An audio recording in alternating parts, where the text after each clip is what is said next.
ખરેઈ અધિકારીઓ સાથે બેઠક યોજી. વેક્સિનેશન સેન્ટરોની ઓચિંતી મુલાકાત. બનાસકાંઠા જિલ્લા વિકાસ અધિકારી શ્રી સ્વપ્નિલ ખરેઈ અધિકારીઓ સાથે બેઠક યોજી. વેક્સિનેશન સેન્ટરોની ઓચિંતી મુલાકાત લીધી. બનાસકાંઠા જિલ્લામાં નવનિયુક્ત જિલ્લા વિકાસ અધિકારી શ્રી સ્વપ્નિલ ખરેએ આજે વિધિવત રીતે પદભાર સંભાળી લીધો છે. પદભાર સંભાળ્યાના પ્રથમ દિવસે જ જિલ્લા પંચાયતના તમામ આરોગ્ય અધિકારીશ્રીઓ સાથે બેઠક યોજી કામગીરીની સમીક્ષા કરી હતી.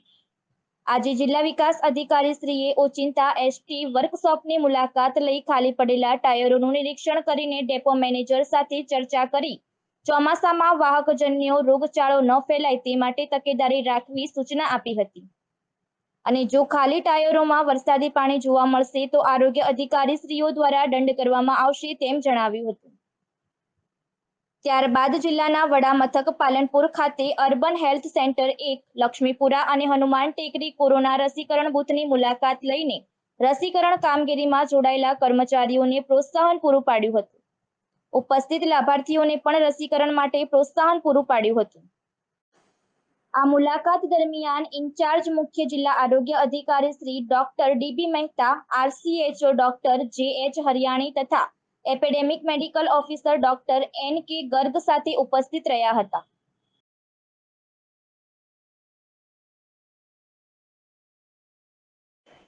બનાસકાંઠા વોર્ડ નંબર 4ના રહીશોએ પાલનપુર નગરપાલિકામાં થાળી ચમચી વગાડી.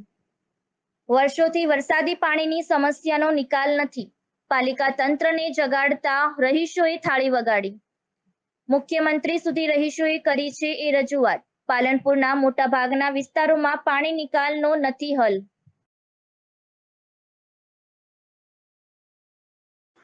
ડીસામાં હિંગળાજ ફ્લેટનો સ્લેબ તૂટી પડતા દહેશતનો માહોલ. સમગ્ર ગુજરાતમાં ચોમાસાની શરૂઆત થઈ ચૂકી છે ત્યારે રાજ્ય સરકાર દ્વારા પ્રી મોન્સૂન પ્લાન અંતર્ગત વહીવટી તંત્રને તૈયારીના ભાગરૂપે સૂચનાઓ આપવામાં આવી છે. પરંતુ ડીસા નગરપાલિકા હદમાં આવેલ હરિઓમ હાઈસ્કૂલની સામે અંદાજે 30 વર્ષ જૂનો હિંગળાજ ફ્લેટ આવેલ છે. જે ફ્લેટનો સ્લેબ મંગળવારે અચાનક બાજુમાં આવેલ સરદાર પટેલ સોસાયટીના એક રહેણાંક મકાનમાં તૂટી પડતા ત્યાં નજીકમાં ઉભેલી મહિલાનો આબાદ બચાવ થયો હતો, જેથી સમગ્ર સોસાયટીના રહીશોમાં ભયનો માહોલ ફેલાયો હતો અને તાત્કાલિક અસરથી વર્ષો જૂના હિંગળાજ ફ્લેટને નગરપાલિકા દ્વારા તાત્કાલિક ધોરણે ઉતારી લેવા માટે વોર્ડ નંબર 5ના ચૂંટાયેલ સદસ્ય તેમજ સરદાર પટેલ સોસાયટીના તમામ રહીશોએ ચીફ ઓફિસરને આવેદનપત્ર આપી રજૂઆત કરી જણાવ્યું હતું કે આ હિંગળાજ ફ્લેટ 30 થી 40 વર્ષ જૂનો છે અને એકદમ જર્જરિત થયેલ છે, જે ભવિષ્યમાં મોટી જાનહાનિ સર્જી શકે છે. ત્યારે તાત્કાલિક અસરથી હિંગળાજ ફ્લેટના માલિકને નોટિસ આપી રિનોવેશન કરાવી અથવા ફ્લેટને નગરપાલિકા દ્વારા ઉતારી લેવામાં આવે તેવી સોસાયટીના રહીશો દ્વારા ઉગ્ર રજૂઆત સાથે માંગ કરવામાં આવી હતી. ત્યારબાદ નગરપાલિકાના ચીફ ઓફિસરે નોટિસ ફટકારી હતી અને તાત્કાલિક ધોરણે રિનોવેશન કરાવવા આદેશ કર્યા હતા, જેથી આગામી સમયમાં કોઈ મોટી દુર્ઘટના ન સર્જાય. ડીસા શહેરમાં આમ આદમી પાર્ટીની બેઠક યોજાઈ. અનેક યુવાનો આમ આદમી પાર્ટીમાં જોડાયા. સમગ્ર ગુજરાતમાં છેલ્લા કેટલાય સમયથી આમ આદમી પાર્ટી સક્રિય બની છે અને અનેક સવાલો આમ આદમી પાર્ટીમાં જોડાઈ રહ્યા છે. આમ આદમી પાર્ટી ગુજરાતમાં બીજો વિકલ્પ તરીકે લોકો માની રહ્યા છે. તાજેતરમાં વીટીવીના જાંબાઝ પત્રકાર ઈશુદાનભાઈ ગઢવી આમ આદમી પાર્ટીમાં જોડાયા. લોકોમાં આમ આદમી પાર્ટીમાં જોડાવા માટે ભારે ઉત્સાહ જોવા મળી રહ્યો છે. બનાસકાંઠા જિલ્લામાં આમ આદમી પાર્ટીના ઉપાધ્યક્ષ ભેમાભાઈ ચૌધરી, સંગઠન મંત્રી રમેશભાઈ નાભાણી, ડોક્ટર રમેશભાઈ પટેલ તથા હોદ્દેદારો દ્વારા જિલ્લામાં અનેક શહેરોમાં અને ગ્રામીણ વિસ્તારમાં ફરીને કાર્યકર્તાઓને જોડીને આમ આદમી પાર્ટીને મજબૂત બનાવી રહ્યા છે. ત્યારે આજે ડીસા એક્સેલન્સી હોટલ ખાતે કાર્યકર્તા જોડો અભિયાન અંતર્ગત કાર્યક્રમ યોજાયો હતો, જેમાં 50થી વધુ લોકો આમ આદમી પાર્ટીનો ખેસ ટોપી ધારણ કરી દિલ્હીના મુખ્યમંત્રી અને આમ આદમી પાર્ટીના સંયોજક અરવિંદ કેજરીવાલજીના હાથ મજબૂત કરવા માટે પાર્ટીમાં જોડાયા. આજે યોજાયેલ કાર્યક્રમમાં નિવૃત્ત પોલીસ કર્મચારી તથા નગરપાલિકાના નિવૃત્ત કર્મચારી રાજુભાઈ મોદી પણ આજે આમ આદમી પાર્ટીમાં જોડાયા હતા. ડીસા શહેરમાં આજે યોજાયેલી બેઠકમાં 50 કાર્યકર્તા આમ આદમી પાર્ટીમાં જોડાતા આમ આદમી પાર્ટી વધુ મજબૂત બનવા તરફ આગળ વધી રહી છે। યુવા સંગઠન વધુ મજબૂત બનતા આમ આદમી પાર્ટીના ગુજરાત પ્રદેશ ઉપાધ્યક્ષ ભેમાભાઈ ચૌધરી, સંગઠન મંત્રી રમેશભાઈ નાભાણી, ડોક્ટર રમેશભાઈ પટેલ, ડીસા શહેર પ્રમુખ સુભાષભાઈ ઠક્કર, ઉપપ્રમુખ મુકેશભાઈ પરમાર સહિતના હોદ્દેદારો અને કાર્યકર્તાઓને મોટી સંખ્યામાં ઉપસ્થિત રહ્યા હતા। આજે એક્સેલન્સી હોટલ ડીસા ખાતે આમ આદમી પાર્ટીની મિટિંગ યોજાઈ હતી। એમાં લગભગ 35 નવા કાર્યકર્તા જોડાયા છે। આજે આદરણીય શ્રી ઉપાધ્યક્ષ ભેમાભાઈ ચૌધરી, સંગઠન મંત્રી રમેશભાઈ નાભાણીની હાજરીમાં ડીસા નગરમાં, ડીસા તાલુકામાંથી કુલ 35 લોકો આમ આદમી પાર્ટીમાં જોડાયા છે અને આવનારી 2022ની ચૂંટણીમાં ગુજરાતને 182 સીટમાંથી 182 સીટ લડી અને સારામાં સારું રિઝલ્ટ મળે એ માટે પ્રયત્ન કરવાનું દરેકે આહવાન કર્યું છે। આજની મિટિંગમાં જેટલા કાર્યકર્તા આવ્યા છે એ કાર્યકર્તાએ પૂરા ઉત્સાહથી કીધું છે કે અમે આવનારા સમયમાં ડીસા નગર, ડીસા તાલુકો અને ગુજરાત રાજ્ય માટે પોતાનાથી બધું કરી અને આ પાર્ટીને મજબૂત કરવા માટે અને એક નવી રાજનીતિ લાવવા માટેનો પ્રયત્ન કરશે એવો બધા આશા વ્યક્ત કર્યો છે। બનાસકાંઠા જિલ્લામાં કેન્દ્ર સરકાર દ્વારા નાખવામાં આવી રહેલી HPCLની પાઇપલાઇન સામે ખેડૂત દ્વારા વિરોધ કરવામાં આવી રહ્યો છે। ખેડૂતોને 6(1)ની નોટિસ કે કોઈપણ જાતની સહાય ચૂકવ્યા વગર જ પાઇપલાઇન નાખવાનું કામકાજ શરૂ કરતા ખેડૂતોએ સરકાર સામે વિરોધ દર્શાવ્યો છે અને તાત્કાલિક સહાયની રકમ આપવામાં નહીં ચૂકવાય તો ઉગ્ર આંદોલનની ચીમકી ઉચ્ચારી છે। વિદેશથી આયાત કરવામાં આવતું ક્રૂડ ઓઇલ રાજસ્થાન થઈ પાઇપલાઇન મારફતે બનાસકાંઠાના ચંડીસર ખાતે લાવવા માટે અત્યારે પાઇપલાઇન નાખવાની કામગીરી ચાલી રહી છે।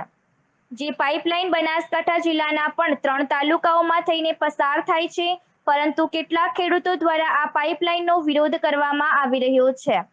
સરકાર હસ્તગત કામ કરી રહેલી HPCL દ્વારા ડીસા તાલુકાના રાણપુર ગામના 200થી વધુ ખેડૂતોએ પાઇપલાઇન પાસે આવી સરકાર સામે વિરોધ પ્રદર્શન કર્યું હતું। ખેડૂતોના જણાવ્યા મુજબ જે ખેતરમાંથી પાઇપલાઇન પસાર કરવાની હોય તે ખેતર માલિકને પહેલા 6(1)ની નોટિસ આપવાની હોય છે અને ત્યારબાદ જ તેમાં પાઇપલાઇન નાખવાની કામગીરી કરી શકાય, પરંતુ રાણપુર ગામના જે ખેતરમાંથી પાઇપલાઇન પસાર થાય છે તે ખેતરના માલિકને 6(1)ની નોટિસ આપ્યા વગર જ કામ શરૂ કરી દેવામાં આવ્યું છે। તેમજ આ ખેતર માલિકોને કોઈ પણ જાતનું વળતર પણ ચૂકવવામાં આવ્યું નથી, જેથી જ્યાં સુધી ખેડૂતોને નોટિસ આપવામાં નહીં આવે કે વળતર ચૂકવવામાં નહીં આવે ત્યાં સુધી ખેડૂતો પાઇપલાઇન ખેતરમાંથી પસાર થવા નહીં દે અને જો સરકાર દ્વારા તાત્કાલિક ખેડૂતોને સહાય નહીં ચૂકવે તો આગામી સમયમાં ઉગ્ર આંદોલન કરવાની પણ ચીમકી ખેડૂતોએ ઉચ્ચારી હતી। આ અંગે સમગ્ર ગુજરાતમાં HPCLની પાઇપલાઇનના પ્રોજેક્ટ પર દેખરેખ રાખનાર પાલનપુર નાયબ કલેક્ટરે જણાવ્યું હતું કે ટેકનિકલ ખામીના કારણે નોટિસ અન્ય ખેડૂતોને મળી છે, પરંતુ અમારો પ્રયાસ ચાલુ છે અને આવતા મહિનામાં ખેડૂતોને 6(1)ની નોટિસ પણ મળી જશે અને તેમનું વળતર ચૂકવી દેવામાં આવશે।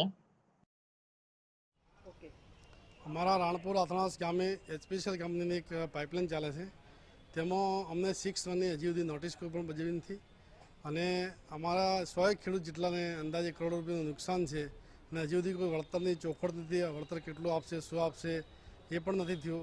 તો અમારે સત્વરે વળતર મળે અને સરકારી જે નહેર ખાતામાં PWD ખાતાને જે પણ વળતર મળે એ પણ વળતર અમને મળે એવી અમારી માગણી છે। ટૂંક સમયમાં જો અમારી માગણી સ્વીકારવામાં નહીં આવે તો અમે આંદોલન કરશું। HPCL નામની કંપનીઓમાં બોર્ડ જોયું તો ખબર પડી છે અમારા ખેતરોમાં રીતસરની ઘૂસણખોરી કરી ખેડૂતો આવીને રોયા છે કે અમને સાહેબો આવીને બીવરાવે છે, સાહેબો આવીને માથે પડે છે અને ખેડૂતના ખેતરમાં આડે ધડ એમનો પાક બગાડી દીધો છે। એમને શું વળતર આપવું કશું જ નક્કી કર્યું નથી। પાછલા ગામોમાં પણ ક્યાંક પાઇપો નોખતા થકાયા છે, એ લોકોને પણ રોવરાઈને આવ્યા છે। હવે અમને રોવરાવાયા છે। ડીસાથી 1.5 કિલોમીટરના એરિયામાં અમારું ગામ છે અને જંત્રીના ભાવે જંત્રીના 20% રકમ અમને આપી એવી મોઢે વાતો કરે છે અને સરકારી નહેરને દર વર્ષે ભાડું આપવું, નદીની જગ્યાને ભાડું આપવું એ લોકોને આપી દીધા છે। તો ભાઈ નહેરની જગ્યામાં અમારી જગ્યામાં ફરક શું? અને અમારે ત્યાં પાઇપલાઇન તમે જે સીધે સીધી ચલવી છે ઉપરના ભાગમાં ભવિષ્યનું શહેર એક સીધી ગણતરી ગોતો ને તો 10 વર્ષે કોઈ પણ શહેર 3 કિલોમીટર વધે તો અહીંયા તો શહેર આવી જવાનું છે। એની જગ્યાએ અમારા છોકરાઓને 1 વીઘો જમીન ઘણા ખેડૂતો એવા વીઘાવાળા છે, એના ખેતરમાંથી પાઇપલાઇન નીકળી એટલે એને ઢોરના તબેલા કરવા, 4 છોકરા હોય તો 4 છોકરાને ઘર કરવો, તો એને ઘર કરવા માટે પણ જગ્યા ગોતવા બીજે જવું પડશે. અને આ તો સમજાય આપ ખેતી કરી શકતા હો, ખેતીમાં તો કોઈ ઠાર્યું નથી, હવે મરવા વાળો છે. એટલે આ લોકોએ ગેરકાયદેસર ઘૂસણખોરી કરી છે. એવું કહે છે કે અમે ખેડૂતની પરમિશન લીધી છે. ખેડૂતો બધા કે પરમિશન નથી લીધી, ડરાયા છે. અને એ ડર મટાડવા માટે આ લોકો વિરુદ્ધ તમામ ખેડૂતોની માગણી છે કે લેન્ડ ગ્રેબિંગ એક્ટ હેઠળ ગુનો દાખલ કરવો જોઈએ. આ વાત છે. સર, જે એચપીસીએલની પાઇપલાઇન નીકળી છે તેમાં ઘણા ખેડૂતોને 6 વનની નોટિસ મળી નથી, કામ શરૂ થઈ ગયું છે, ખેડૂતોમાં રોજ જોવા મળી રહ્યો છે. એચપીસીએલની પાઇપલાઇન બાબતે જ્યારે શરૂઆતમાં સર્વે કર્યો ત્યારે અને એના પછી જ્યારે ડીએલઆર સાથે જોઈન્ટ મેજરમેન્ટ થયું એની અંદર ઘણા બધા સર્વે નંબરો રીસર્વે પછી બદલાયા છે. એટલે બદલાયેલા સર્વે નંબરો જે છે ડીસા તાલુકા, ધાનેરા તાલુકા અને પાલનપુર ત્રણે તાલુકામાં બદલાયેલા સર્વે નંબરો માટે અમે જોઈન્ટ મેજરમેન્ટ પછી 6A પરમિશન માટે ફરીથી મિનિસ્ટ્રીમાં મોકલેલું છે અને એ આવતા મહિનામાં એટલે કે જુલાઈ 1st વીક સુધી મળી જશે. એટલે 6A થઈ જશે. જ્યાં સુધી ખેડૂતોનો સવાલ છે તો કેટલાક ખેડૂતોને ખ્યાલ જ છે કે આ 6A છે લાઇનમાં ફેરફાર નથી થયો, પરંતુ જોઈન્ટ મેજરમેન્ટ પછી સર્વે નંબરોમાં ફેરફાર થયો છે. એટલે જે ખેડૂતોને જાણકારી છે એ લોકો કોઈ પ્રશ્ન નહીં ઉઠાવતા. જે ખેડૂતો આ બાબતથી અજાણ છે એમને આ પ્રશ્ન ઉપસ્થિત થયું છે, તો એમના માટે અમારી ટીમ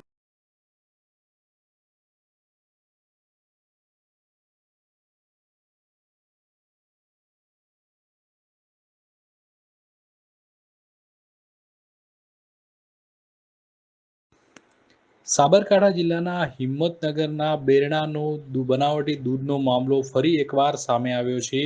5 લાખ જેટલો દંડ ફટકારનાર હવે આરોપીના પડખે છે.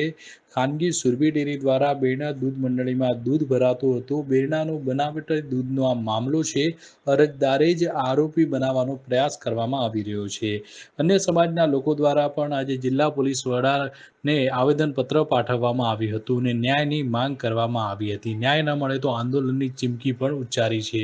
સૌથી મહત્વની વાત તો એ છે કે ખાનગી સુરભી ડેરીના બેરણા દૂધ મંડળીમાં દૂધનો આ મામલો છે. અરજદારને જ આરોપી બનાવવાના પ્રયાસો થઈ રહ્યા છે. ત્યારે અન્ય સમાજના લોકો દ્વારા જિલ્લા પોલીસ વડાને ન્યાયની માંગ સાથે આવેદનપત્ર પાઠવવામાં આવ્યું હતું.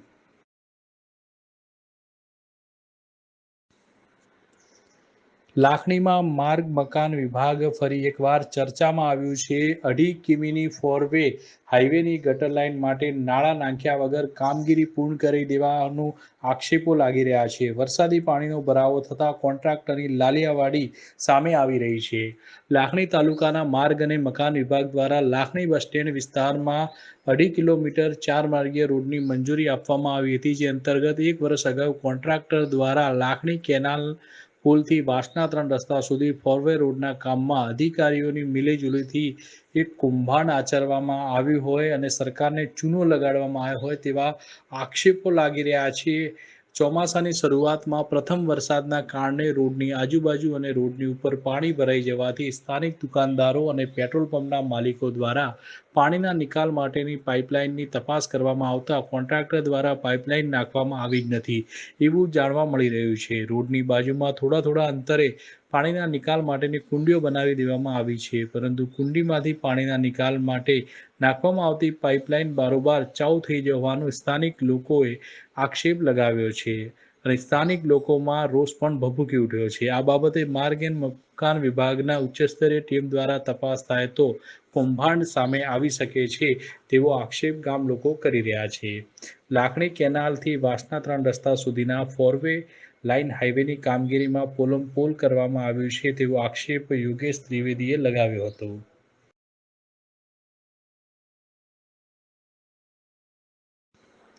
આંતરરાષ્ટ્રીય હિન્દુ પરિષદના 3જા સ્થાપના દિવસની જિલ્લામાં ધામધૂમથી ઉજવણી કરવામાં આવી હતી.